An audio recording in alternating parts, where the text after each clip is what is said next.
40%. Is that the estate tax today in the US if you don't That's the different things?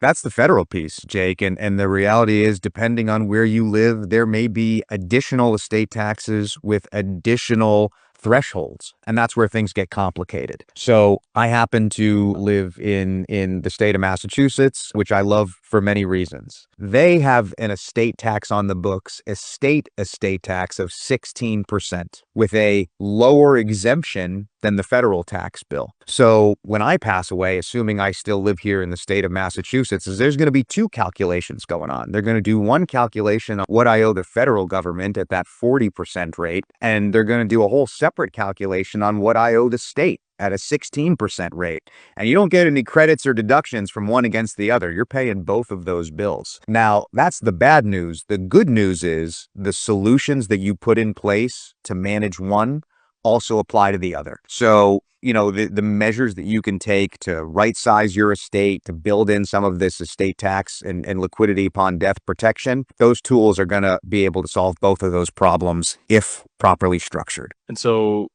when you're looking at that, I mean, you get a lifetime gift tax threshold, right? So this isn't going to apply to just anybody and everybody. You have to do pretty That's a good well point. in order to meet that point where you're going to be dealing with the federal level. At the state level, are there lower thresholds than, next year it's going to be 30 million between a married couple that you can pass on without the estate tax, but are there lower thresholds at certain state levels? That's a good question. And the answer is yes. The thresholds, and we're talking about significantly lower.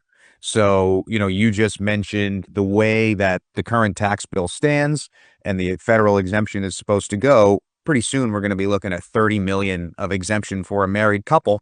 That's a nice buffer there. And depending on the state you're in, combined for a married couple, we could be talking about somewhere between 5 and 10 million is all you get. So for a single person, that's more like 2 to 5 million. And in some states, this will actually also include the value of your primary residence, which the way that, real estate markets have gone, a lot of regular people who bought their homes whenever, their homes are worth, $1 million, maybe $2 million.